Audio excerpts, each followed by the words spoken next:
Ladies and gentlemen, ತಮಿಳುನಾಡಿನಲ್ಲಿ ರಾಜಕೀಯ ಬಿರುಗಾಳಿ, ರಾಜಕೀಯ ಸುನಾಮಿ. ಸ್ಟಾಲಿನ್ ಅವ್ರನ್ನ ಕಟ್ಟಿ ಹಾಕೋದು ಅಸಾಧ್ಯ ಅನ್ನೋ ತೀರ್ಮಾನಕ್ಕೆ ದಳಪತಿ ವಿಜಯ್ ಬಂದಿರೋ ಥರ ಇದೆ.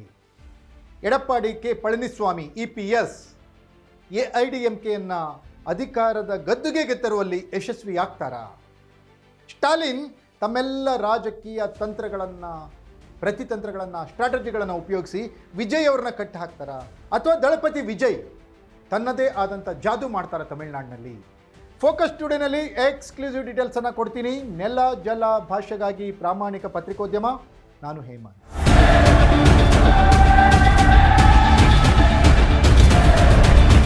ವೀಕ್ಷಕರೇ, ತಮಿಳುನಾಡು ಅಂದ್ರೆ ಹೇಗೆ, ಅಲ್ಲಿ ಸಿನಿಮಾ ತಾರೆಗಳು ಅಂದರೆ ಒಂಥರ ದೇವ್ರ ಥರ. MGR, ಜಯಲಲಿತಾ ಅವರನ್ನು ಯಾವ ರೀತಿ ಪೂಜಿಸಿದ್ರು ಅಲ್ಲಿಯ ಜನ. ಮುಖ್ಯಮಂತ್ರಿಗಳಾಗಿ ತಮಿಳುನಾಡಿನಲ್ಲಿ ಅತಿ ಹೆಚ್ಚು ಕೆಲಸಗಳನ್ನು ಮಾಡಿದರು ಈ ಇಬ್ಬರು ನಾಯಕರು. ಈಗ ಅವರ ಪಕ್ಷ ಸಂದಿಗ್ಧತೆಯಲ್ಲಿದೆ.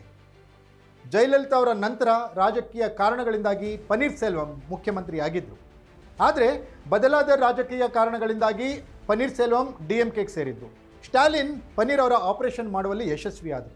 ಈಗ ಎಡಪ್ಪಾಡಿ ಕೆ ಪಳನಿಸ್ವಾಮಿ ತಮಿಳುನಾಡಿನಲ್ಲಿ AIDMKಯನ್ನು ಮುಂದುವರಿಸ್ತಾ ಇದ್ದಾರೆ.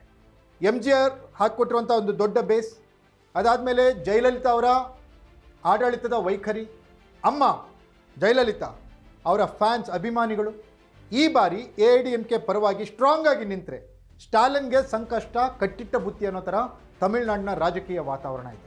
ಒಂದು ಕಡೆ ಎಡಪ್ಪಾಡಿ ಕೆ ಪಳನಿಸ್ವಾಮಿ ಅವರು ಕೂಡ ರಾಜಕೀಯವಾಗಿ ಪ್ರಬುದ್ಧತೆಯನ್ನು ಪ್ರದರ್ಶಿಸ್ತಾ ಇದ್ದಾರೆ. ಸ್ಟಾಲಿನ್ ಅವರ ಸರ್ಕಾರದ ಹುಳುಕುಗಳನ್ನು ಬಯಲಿಗೆಳಿತಾ ಇದ್ದಾರೆ. AIDMK ಯಾಕೆ ಬೇಕು ತಮಿಳುನಾಡಿಗೆ ಅನ್ನೋದನ್ನು ಮನವರಿಕೆ ಮಾಡ್ತಾ ಇದ್ದಾರೆ. ಹೀಗಿದ್ದಾಗ ಸ್ಟ್ರೈಟ್ ಫೈಟ್ ಅನ್ನೋ ಥರ ಇತ್ತು DMK AIDMK, Stalin and team ಮತ್ತು EPS ಆ್ಯಂಡ್ ಟೀಮ್. ಈಗ ಈ ಸ್ಟ್ರೈಟ್ ಫೈಟ್ ಟ್ರಯಾಂಗ್ಯುಲರ್ ಫೈಟ್ ಆಗ್ತಾ ಇದೆ, ತ್ರಿಕೋನ ಕದನ ಆಗ್ತಾ ಇದೆ. ಎಂಟ್ರಿ ಕೊಟ್ಟಿದ್ದು ದಳಪತಿ ವಿಜಯ್.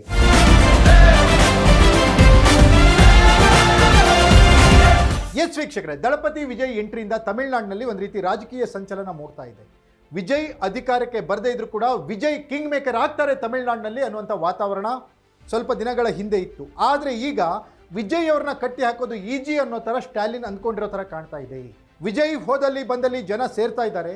ಆದರೆ ಆ ಜನ ಬೆಂಬಲ ಮತಗಳನ್ನಾಗಿ ಪರಿವರ್ತಿಸೋದು ವಿಜಯ್ಗೆ ಕಷ್ಟ ಆಗ್ತಾ ಇದೆ. ವಿಜಯ್ ಬಗ್ಗೆ ಹಲವಾರು ಆರೋಪಗಳು ಬರ್ತಾ ಇದ್ದಾವೆ. ವಿಜಯ್ ಅವರ ಜನಸೇವೆಯ ಬಗ್ಗೆ ಪ್ರಶ್ನೆಗಳು ಬರ್ತಾ ಇದ್ದಾವೆ. ಈ ಎಲ್ಲದರ ಮಧ್ಯೆ ಸ್ಟಾಲಿನ್ ಸರ್ಕಾರದ ಬಗ್ಗೆ ಇದ್ದಂತಹ ಆಡಳಿತ ವಿರೋಧಿ ಅಲೆಯನ್ನು ಕಂಟ್ರೋಲ್ ಮಾಡಿಕೊಳ್ಳುವಲ್ಲಿ ಸ್ಟಾಲಿನ್ ಸಫಲರಾಗ್ತಾ ಇದ್ದಾರೆ. ಪನ್ನೀರ್ ಸೆಲ್ವಂ ಸ್ಟಾಲಿನ್ ಅವರ ಪಕ್ಷವನ್ನು ಸೇರಿದ ಮೇಲೆ ಸ್ಟಾಲಿನ್ ಅವರ ಬಲ ಹೆಚ್ಚಾಗ್ತಾ ಇದೆ. ದಳಪತಿ ವಿಜಯ್ ಪ್ರಮುಖ ಎದುರಾಳಿ ಅಂತ ಏನು ಅಂದ್ಕೊಂಡಿದ್ರು ಸ್ಟಾಲಿನ್, ವಿಜಯ್ ಅವ್ರನ್ನ ಕಟ್ಟಿ ಹಾಕೋದು ಯಾವ್ಯಾವ ರೀತಿ ಕಾರಣಗಳನ್ನು ಅನ್ನೋದನ್ನು ಸ್ಟಾಲಿನ್ ಕಂಡುಹಿಡ್ಕೊಂಡಿದ್ದಾರೆ. BJPಯಲ್ಲಿ ಅಣ್ಣಾಮಲೈ ಅವರಿಗೆ ಟಿಕೆಟ್ ಕೊಡದೆ ಒಂದು ರೀತಿ ರಾಜಕೀಯ ವನವಾಸಕ್ಕೆ ಅಣ್ಣಾಮಲೈ ಅವ್ರನ್ನ ದೂಡಿರೋ ಥರ ಇದೆ.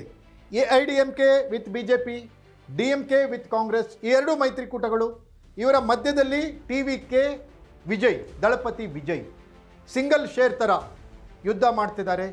ತಮಿಳುನಾಡು ರಾಜಕಾರಣ ಒಂದು ರೀತಿ ವ್ಯಕ್ತಿನಿಷ್ಠೆ, ಪ್ರತಿಷ್ಠೆಗೆ ಹೆಸರುವಾಸಿಯಾದಂಥದ್ದು. ಹಳೆಯ ರಾಜಕಾರಣಿಗಳನ್ನು ನೋಡಿದಾಗ ಜಯಲಲಿತಾ ಬಂದರೆ, ಕರುಣಾನಿಧಿಯವರು ಬಂದರೆ ಯಾವ ರೀತಿ ಅಲ್ಲಿಯ ಕಾರ್ಯಕರ್ತರು, ಇತರೆ ನಾಯಕರು ಅವರಿಗೆ ಶಿರಸಾಷ್ಟಾಂಗ ನಮಸ್ಕಾರ ಮಾಡಿ ಅವರ ನಿಷ್ಠೆಯನ್ನು ವ್ಯಕ್ತಪಡಿಸ್ತಾ ಇದ್ದರು. ಆ ರೀತಿಯ ಮನಸ್ಥಿತಿಯ ತಮಿಳುನಾಡಿನಲ್ಲಿ ಈಗ DMK ವರ್ಸಸ್ AIDMK ಮಧ್ಯದಲ್ಲಿ TVK ಎಂಟ್ರಿ ಆಗ್ತಾ ಇದೆ.